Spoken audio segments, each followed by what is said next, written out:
골로새서 강해는 교리에 관한 것이거든요. 그래서 이 골로새서하고 에베소서, 이것도 바울이 같은 시기에 이제 쓰여진 것입니다. 그러다 보니까 내용이 좀 딱딱할 수밖에 없어요. 그래도 우리는 그 하나님의 말씀을 다 공부를 해야 되기 때문에 하는 것인데, 저는 준비하면서 저는 은혜가 돼요. 저는 은혜가 되는데 제가 잘 전달을 해서 여러분들도 이제 은혜가 되어야 할 텐데, 이 골로새서를 보통 강해를 잘 안 합니다. 목사님들이 딱딱하거든요. 그러다 보니까 이거 한번 전체적인 것을 공부를 하게 된 다음부터 여러분이 이제 바울 서신을 읽게 되면 바울이 어떤 마음으로 이 바울 서신 썼는가 하는 그것들을 접하실 수가 있어요. 그런 면에서 아주 유익합니다. 그래서 이 골로새서 끝이 나면 그 다음에 이제 요 에베소서를 강의를 할 계획이 있습니다. 오늘 봉독한 말씀은 골로새서 2장 16절입니다. 그러므로 아무도 먹는 것이나 마시는 것으로 인하여 또 거룩한 날이나 월삭이나 안식일에 관하여 너희를 판단하지 못하게 하라. 그것들은 다가올 것들의 그림자이거니와 몸은 그리스도께 속해 있느니라. 아무도 꾸며낸 겸손과 천사 숭배로 너희를 속여 너희 보상을 빼앗지 못하게 하라. 그런 사람은 자기가 보지 아니한 그것들 속으로 들어가 자기의 육신적 생각으로 말미암아 헛되이 우쭐대며 머리를 붙들지 아니하느니라. 그러나 이 머리로부터 온 몸이 마디오와 힘줄에 의해 영향을 공급받고 서로 결합하여 하나님께서 자라게 하시는 대로 자라느니라. 지난 설교를 잠깐 요약해 드리겠습니다.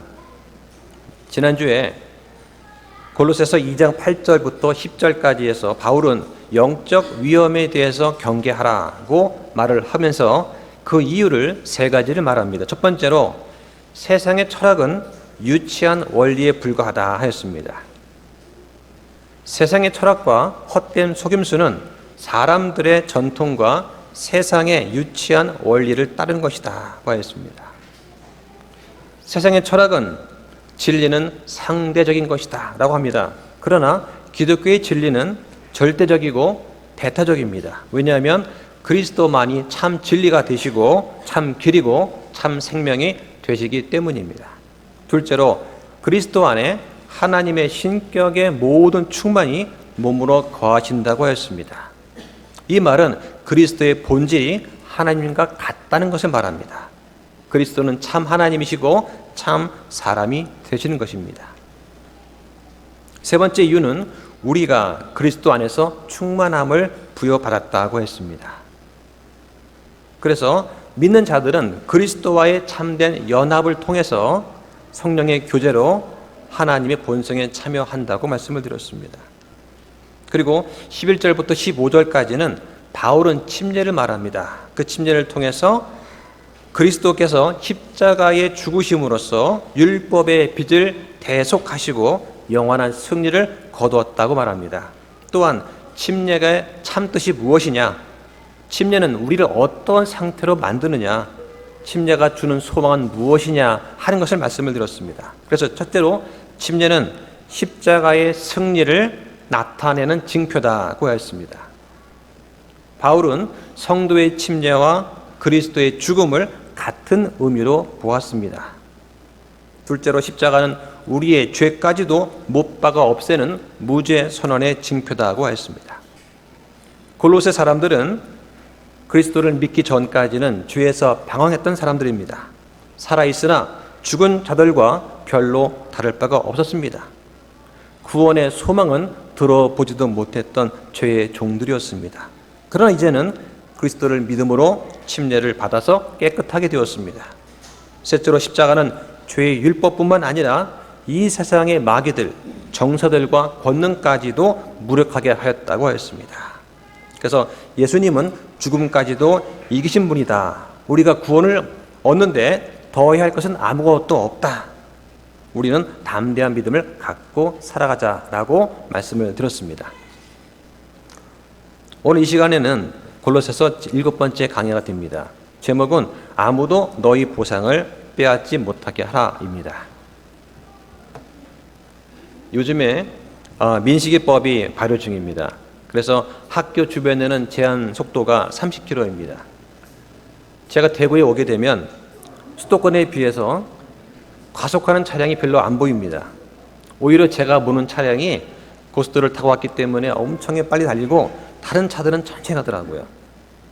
그런데 오다 보면 지방 도로에는 유달리 내비게이션에서 박스형 과속 방지 카메라가 있습니다 하는 안내가 뜹니다. 그러면 순간 움찔합니다. 그리고 어딨나 하고 살펴보죠. 조직 카메라가 있습니다 하고 정말 저 박스 안에 카메라가 있을까 하고 자세히 봅니다. 근데 카메라가 없어요. 한 번도 아니고 두 번도 아니고 열 몇 번씩이나 계속 속습니다. 그래도 혹시 몰라서 속도를 줄여서 진행하게 됩니다. 과속 방지 안내 방송은 일종의 경고하는 사인입니다. 아이들은 학교나 가정에서 경고에 대해서 주의하도록 가르쳐야 됩니다. 학교 담을 넘지 말아라. 교실 유리창문에 걸터 앉지 말아라 합니다. 어른들도 교통법규나 과속금지 경고에 대해서 익숙해진 나머지 무감각해지지 않도록 주의해야 됩니다. 왜냐하면 경고는 삶과 죽음의 문제이기 때문입니다. 그런데 우리의 영적인 삶에도 이러한 위험과 경고가 있습니다. 모세는 이스라엘 백성한테 신명기에서 이렇게 경고합니다. 오늘은 말씀을 좀 많이 찾아봐야 할 것 같습니다. 그래서 오늘 본 말씀을 이 책갈피로 잘 한번 묶어두시고 여러 군데 찾아보겠습니다. 먼저 신명기 6장 12절입니다.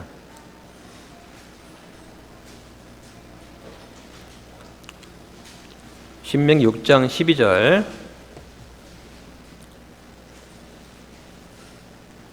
다 같이 읽겠습니다. 시작. 너는 조심하여 너를 이집트 땅 속박의 집에서 데리고 나오신 주를 잊지 말라. 여기서 왜 주를 잊지 말라고 경고합니까? 이 말씀은 이스라엘 자손이 40년간의 고된 광야 생활을 마치고 드디어 가나안 땅에 들어갔을 때 주신 말씀입니다. 이스라엘 백성들은 새로 갖게 된 소유물이 있었습니다. 그 소유물에 너무 정신이 팔린 나머지 하나님께 대한 마땅한 의무를 망각하게 되었습니다. 그 다음 장에 보면 8장 18절에 이렇게 되어 있습니다. 오직 너는 주 내 하나님을 기억하라. 내게 재물 얻을 능력을 주시는 분이 곧 그분이시니 이것은 그분께서 내 조상들에게 맹세하신 자신의 언약을 이 날과 같이 굳게 세우려 하심이나 하였습니다. 우리에게 재물이 증가하면 이러한 것들을 얻을 능력을 주시는 주 하나님을 잊어버릴 가능성이 항상 존재한다는 말입니다. 예수님께서는 주의하라 하는 말을 3번 사용하셨습니다. 주의하라 하는 말은 영어로는 beware라고 하는데 성경에 28번 나옵니다. 그런데 신약 성경에는 14번 나오는데 그 중에서 예수님께서 3번을 말씀하셨습니다. 첫 번째는 마태복음 7장 15절에 거짓 대언자를 조심하라고 하는 것입니다. 자, 두 번째는 찾아보겠습니다. 마가복음 12장. 마가복음 12장 38절 39절입니다. 또 그분께서 자신의 교리로 그들에게 이르시되 긴 옷을 입고 다니는 것과 시장에서 인사받는 것과 회당에 으뜸 가는 자리와 잔치의 맷 윗자리를 좋아하는 서기관들을 조심하라. 또 하나는 누가복음 12장 15절입니다. 제가 읽겠습니다. 그들에게 이르시되 탐욕을 주의하고 조심하라. 사람의 생명이 그의 풍부한 소유물에 있지 아니하느니라 하였습니다. 이렇게 예수님께서도 주의하라는 말씀을 3번이나 사용하십니다. 바울도 골로새서 본문에서 이렇게 또 주의하라고 말합니다. 2장 8절에도 경고하셨고 또 오늘 본문의 16절에 보면 이렇게 나와 있습니다. 오늘 본문입니다. 그러므로 아무도 먹는 것이나 마시는 것으로 인해서 또 거룩한 날이나 월삭이나 안식일에 관하여 너희를 판단하지 못하게 하라고 합니다. 아무도 너희를 판단하지 못하게 하라 하는 것은 이 골로새에 있는 영지주의 교사들이 주장하는 율법주의의 위험을 경고하는 그런 말씀입니다. 이 영지주의자들의 교리는 신비주의입니다. 또 율법주의고 헛된 철학입니다. 또 기독교의 교리를 혼합시킨 것이었습니다. 분명 유대교의 율법주의가 중요한 역할을 했습니다. 이것은 놀란 것이 아닙니다. 왜냐하면 인간의 본성은 종교적인 의무감에서 번창하기 때문입니다. 마태복음 26장 41절에서 영은 원하되 육이 약하다고 하였습니다.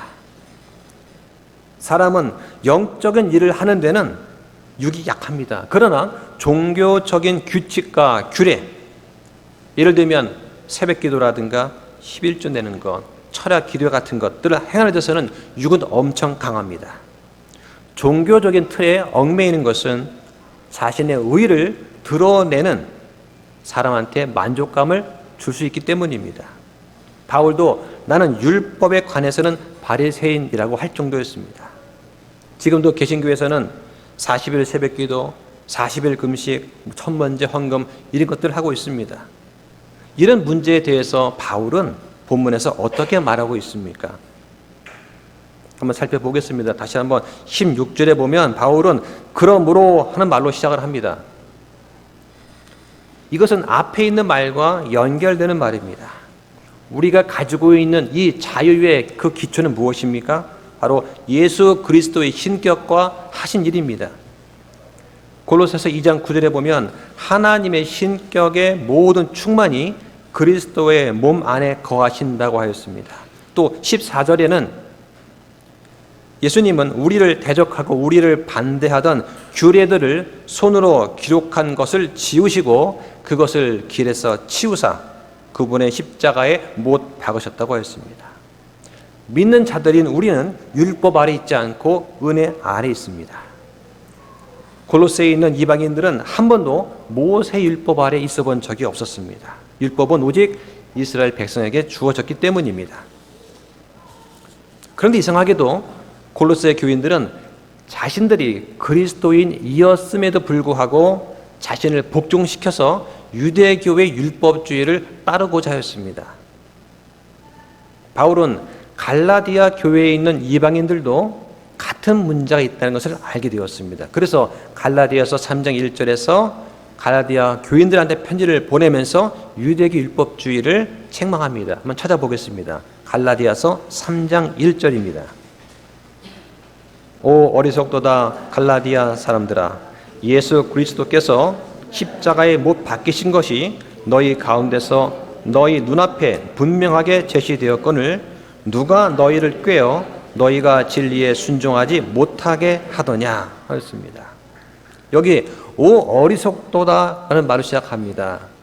이 말의 뜻은 너희가 정신이 없구나, 너희가 아무 생각이 없구나라는 말입니다. 죄를 분별할 수 있는 능력이 있음에도 불구하고 그 능력을 사용하지 않기 때문에 질책하는 말입니다.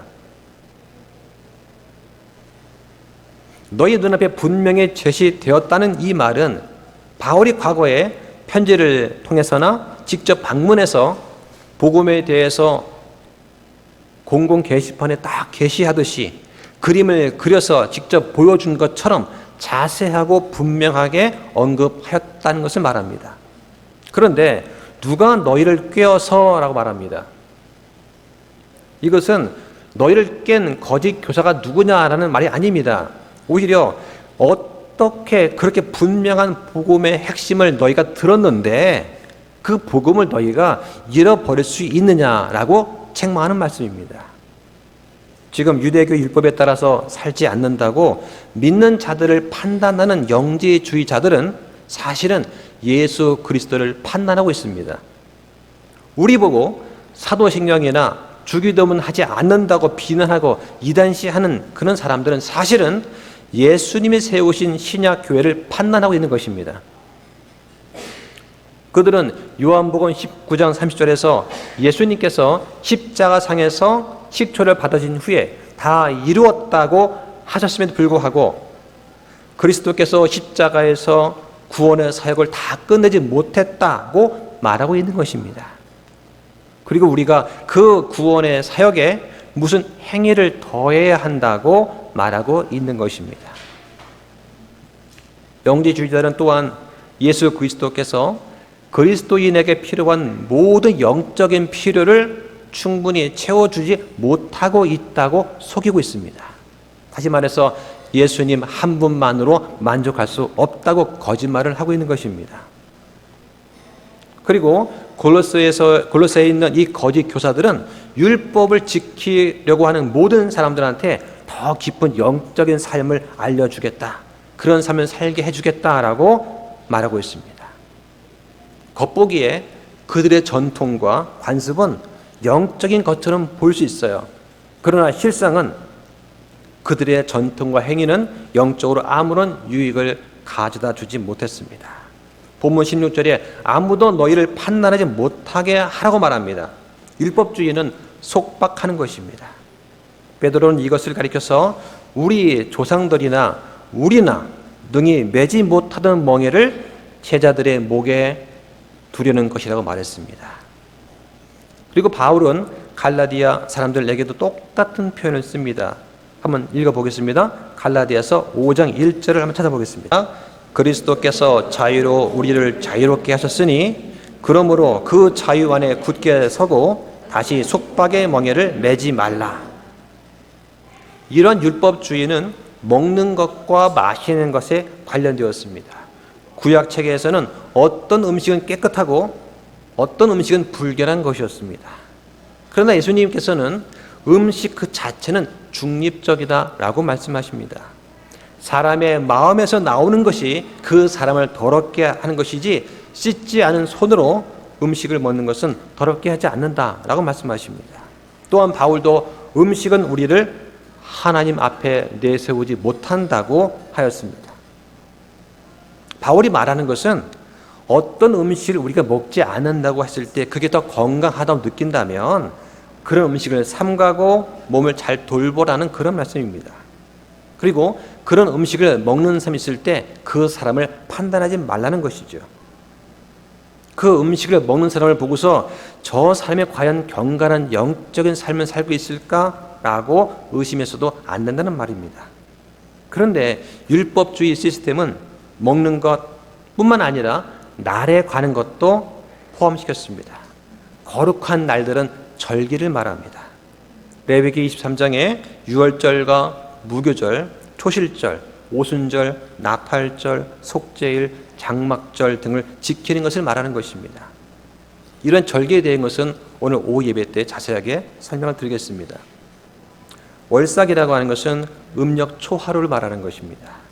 이때는 나팔을 불고 여러 희생물을 드렸습니다. 이것도 역시 모세의 율법에서 가지고 온 것입니다.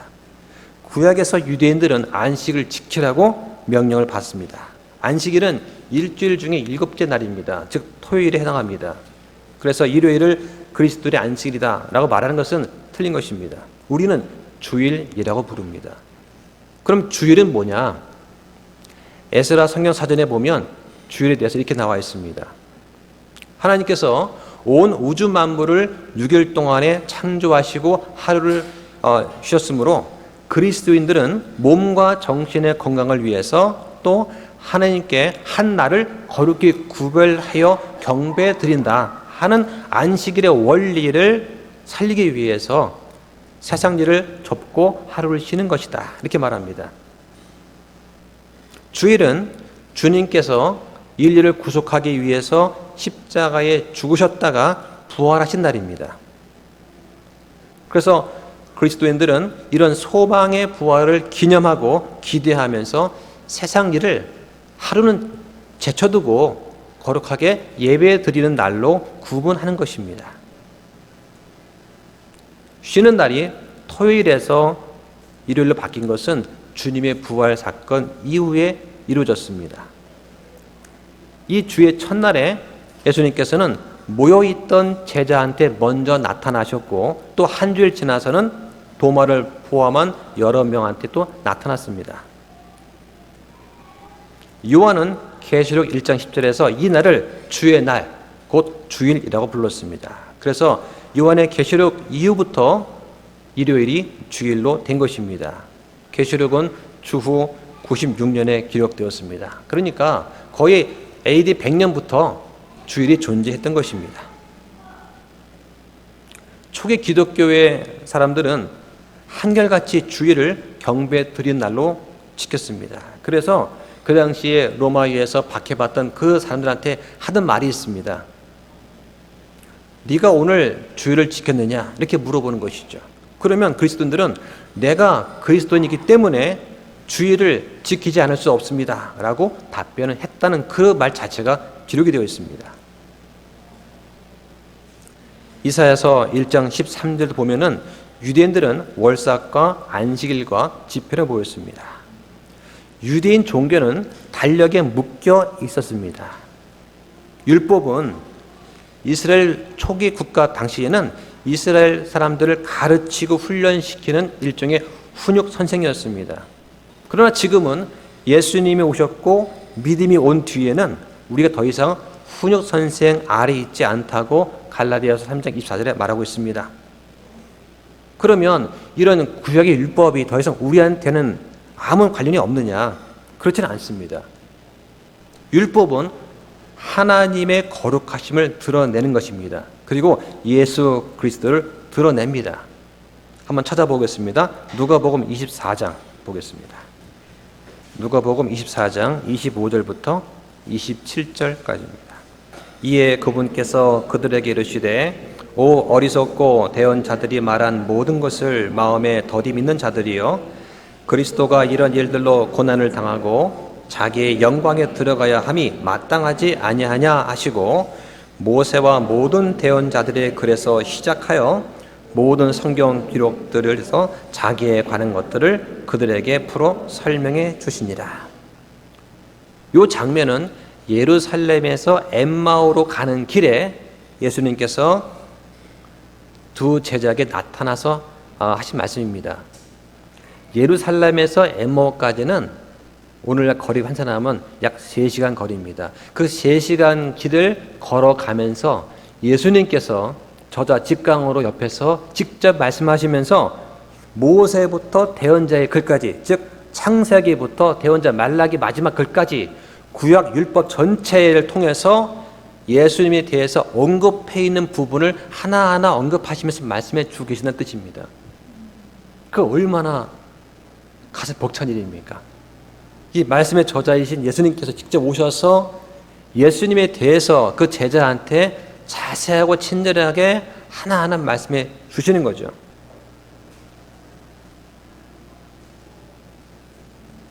이 율법에서, 즉 이 구약의 말씀에서 예수님께서 드러나시고 하나님의 거룩하심이 드러나는 것입니다. 율법은 사람이 적법하게 쓰면 선한 줄 우리가 안다라고 디모데전서 1장 8절에 기록되어 있습니다. 율법은 죄를 드러냅니다. 죄의 결과에 대해서 경고합니다. 그러나 예방하거나 치유할 수는 없습니다. 오직 예수 그리스도를 통한 은혜로 가능한 것이죠. 본문 골로새서 2장 17절을 보겠습니다. 그것들은 다가올 것들의 그림자이거니와 몸은 그리스도께 속해 있느니라 하였습니다. 그것들, 즉 앞에서 말한 먹고 마시는 것과 날과 달과 절기를 지키는 그것들은 다가올 것들의 그림자다. 그림자. 그러나 우리는 그리스도 안에서의 실체, 즉 그 몸을 가지고 있다는 것입니다. 이 말씀은 히브리서 10장 1절과 비슷합니다. 거기에 보면 율법은 다가올 좋은 일들의 그림자는 가지고 있으나 그 일들의 형상 그 자체는 아니라고 했습니다. 그림자에게는 실체가 없습니다. 그림자는 실체인 어떤 것에 의해서 던져진 것입니다. 유대인이 먹고 마시고 날과 달을 지키고 하는 그런 의식들은 하늘에 있는 실체에 의해서 던져진 그림자다라고 하는 것입니다.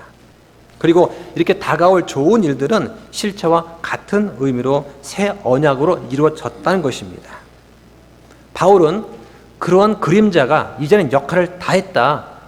이제는 실체인 그리스도가 오셨다라고 말함으로써 영지주의자의 논쟁에 논박을 하는 것입니다.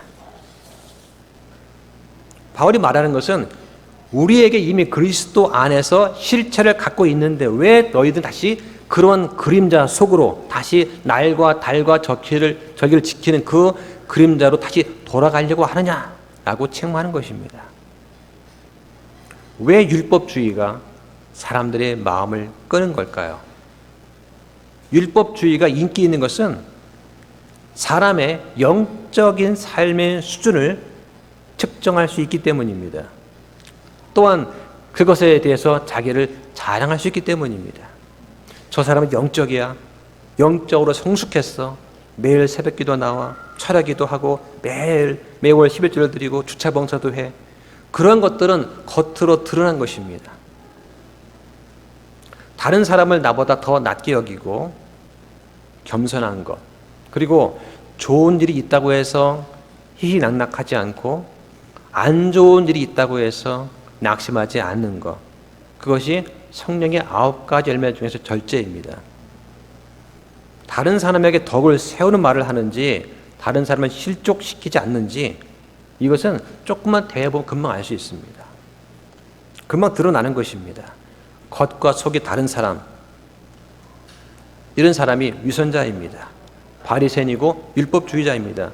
하나님은 그러한 것을 미워하십니다. 그럼 내가 그런 사람인지 아닌지 어떻게 할까요? 나만 모르지 남들은 다 알고 있습니다. 심지어 그러한 것은 잘못된 행동이라고 권면을 하고 충고를 해도 그 사람은 듣지 않고 받아치고 오히려 공격합니다.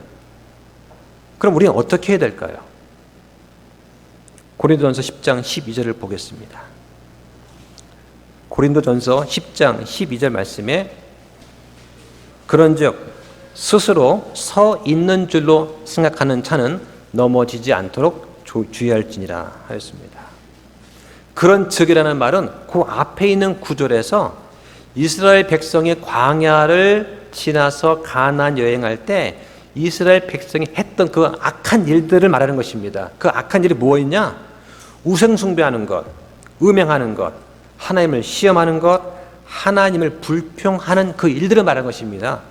그렇게 하지 말라고 하면서 주의와 경고를 무시했던 백성들이 어떻게 되었느냐 하면서 예를 들은 것이죠. 서 있다고 생각하는 것은 무엇이냐면 내가 신앙적으로 흠없다, 온전하다고 말하는 것입니다. 고린도 교인들은 자신들이 복음에 대한 지식과 생활이 흠이 없다고 생각했습니다. 그런데 바울은 뭐라고 하느냐? 넘어지지 않도록 주의하라고 합니다.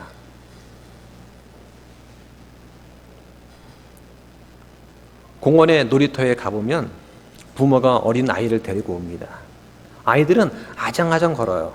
아이들을 볼 때마다 너무 이렇게 사랑스러울 수가 없습니다.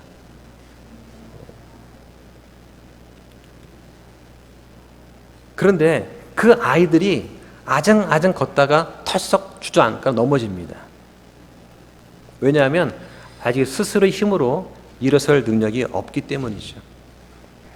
구원받은 이후에 우리는 아직 영적인 어린 아이임에도 불구하고 스스로 선 줄 알고 자기 좋은 대로 행동하다 보면 곧 넘어지게 됩니다. 진정한 안전은 그리스도를 떠나서는 자신이 전적으로 무력하다는 그 사실을 깨달아야 됩니다.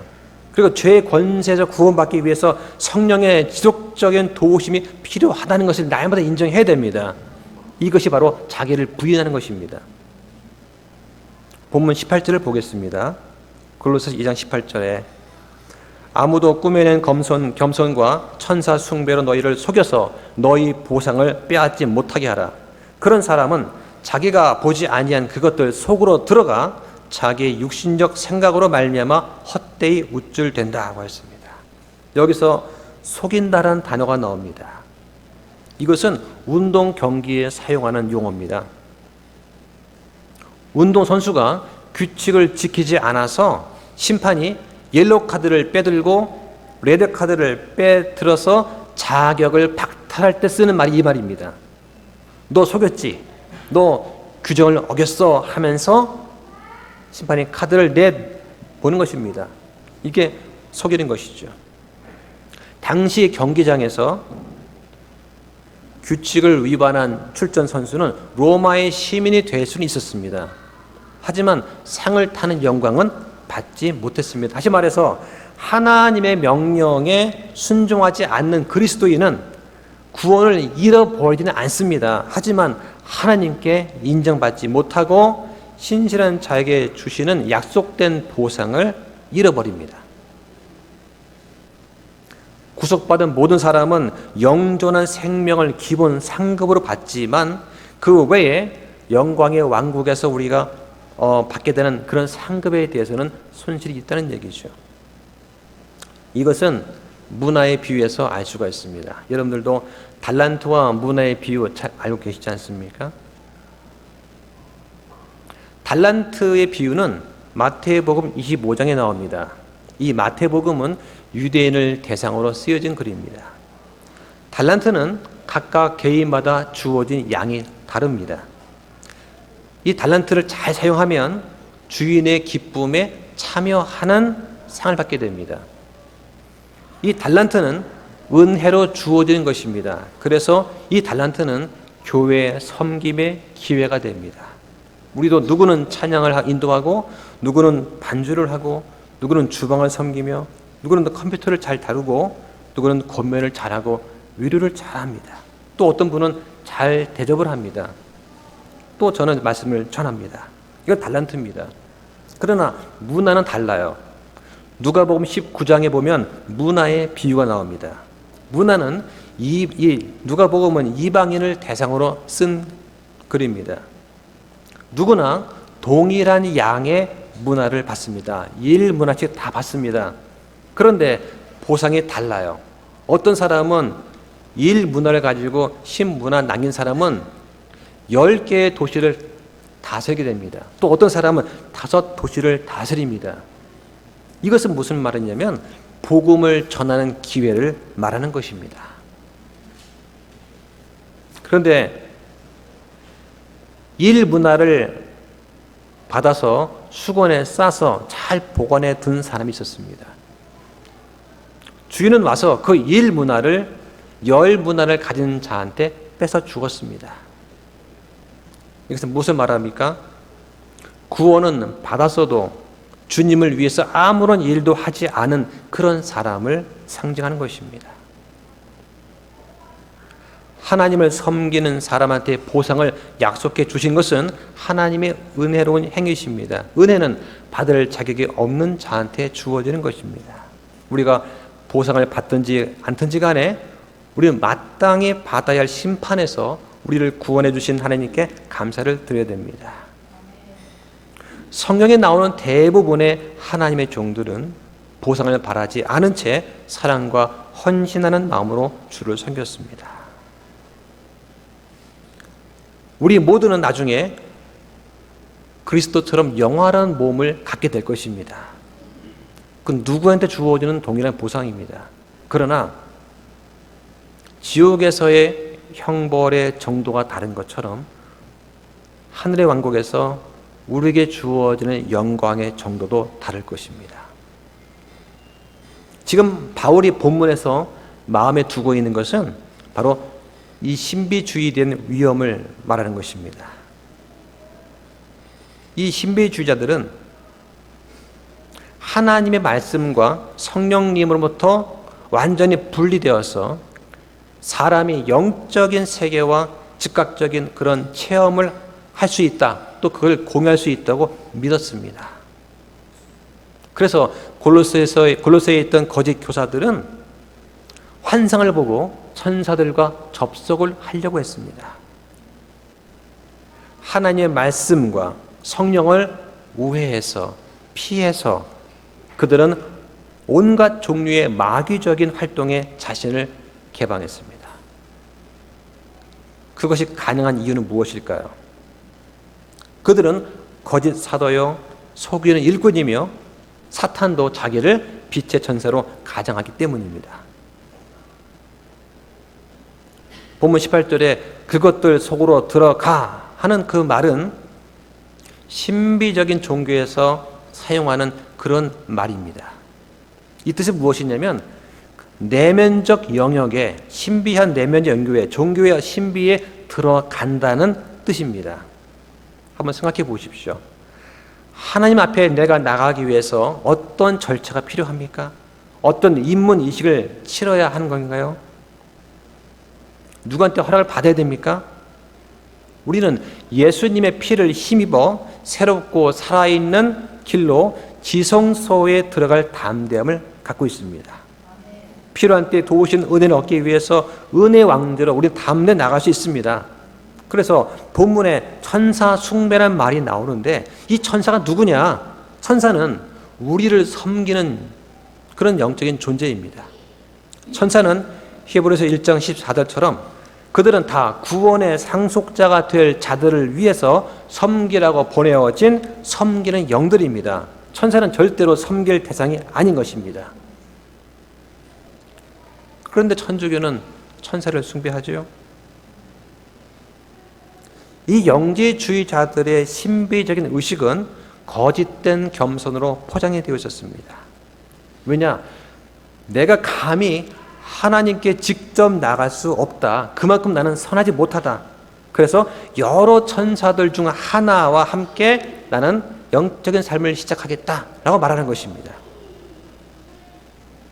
예수 그리스도 아들 하나님을 통하는 것 외에 아버지께 가려는 것은 우상 숭배입니다. 예수님은 하나님과 사람 사이의 유일한 중재자가 되십니다. 디모데전서 2장 5절에 하나님이 계시고 하나님과 사람들 사이에 한 중재자가 계시니 곧 사람이신 그리스도 예수님이시라고 했습니다.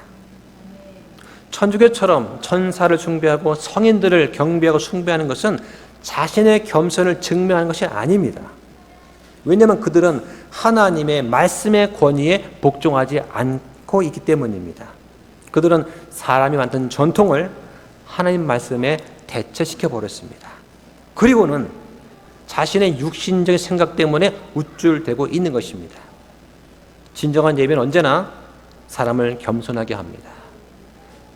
예배를 마치고 나면 시기와 질투와 원함과 분함들이 사라지고 은혜롭고 평안한 상태가 됩니다.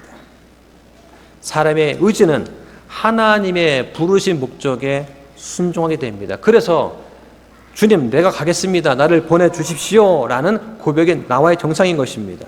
그러나 영지주의자들은 더 깊은 영적인 지식에 몰두했습니다. 그리고 하나님의 진리를 무시했습니다.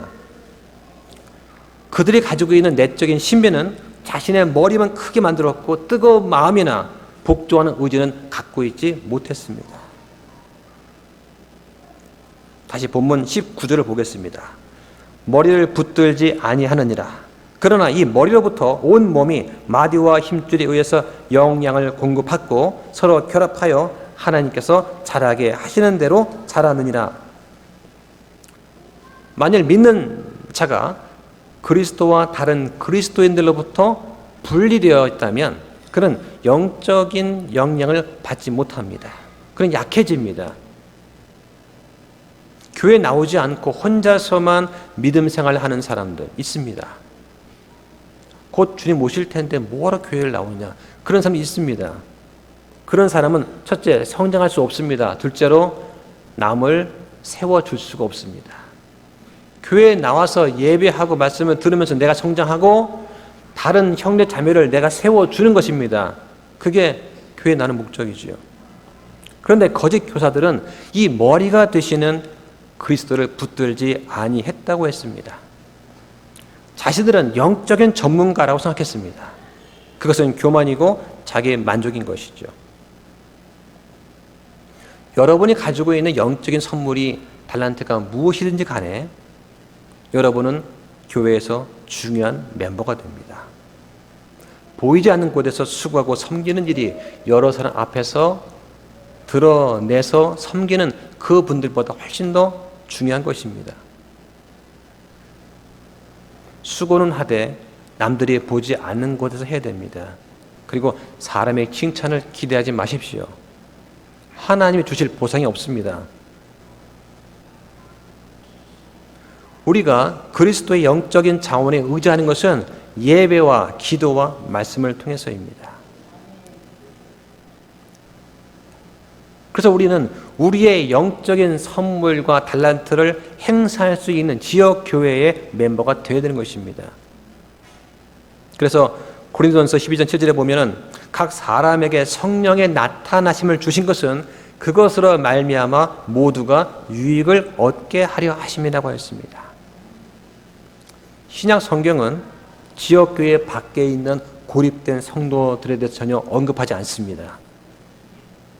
우리 화평침례교회가 세워진 이후에 계속 한 번, 두 번 방문하시고 또 꾸준히 나오고 계십니다.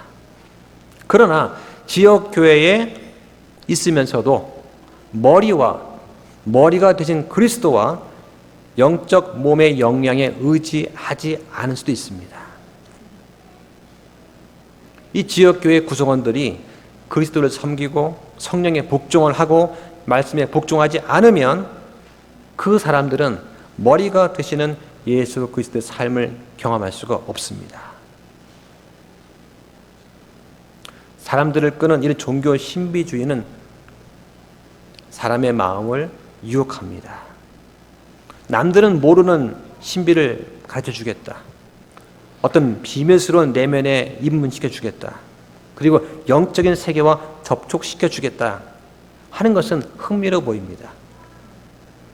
그러나 이런 것들은 하나님께서 엄하게 저주하신 것입니다. 진정한 그리스도인은 자신의 경험이 아닌 그리스도께 영광을 올려드립니다. 우리는 그리스도 안에서 거하며 성령으로 인도되어서 말씀에 순종하고 축복과 열매를 경험하는 것입니다. 우리는 방언이나 환상을 통하는 것이 아니라 우리의 머리가 되시는 예수 그리스도 외에는 다른 그 어떤 경험도 찾지 않는 것입니다. 결론 말씀을 드리겠습니다. 바울은 본문에서 이단의 정체를 명백히 드러내서 폭로하고 경고합니다. 율법주의와 금욕주의, 천사 숭배까지 일삼는 혼합주의적인 이러한 사상들에 대해서 바울은 경고하고 있습니다. 그리스도인들은 자유가 강조될 때에 방종을 경계해야 됩니다. 또 경건을 지나치게 주장할 때에 위선이나 외식을 피할 수 있어야 됩니다. 그래서 바울은 본문에서 세 가지를 강조하며 첫째는 형식에 얽매이지 말라는 것입니다.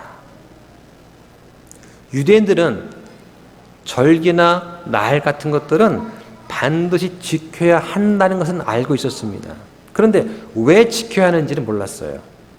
또 그런 날을 지킴으로 인해서 하나님의 어떤 은혜를 내가 구해야 되는 것인가 하는 건 몰랐습니다.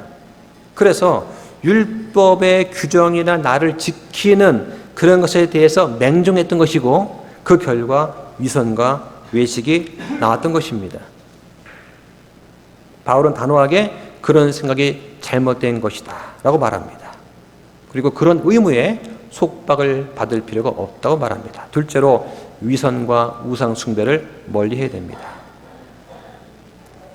골로새 교회에 있던 신비주의 이단들은 하나님을 지극히 거룩한 분이시기 때문에 사람들한테 직접 임하시지 않을 것이다.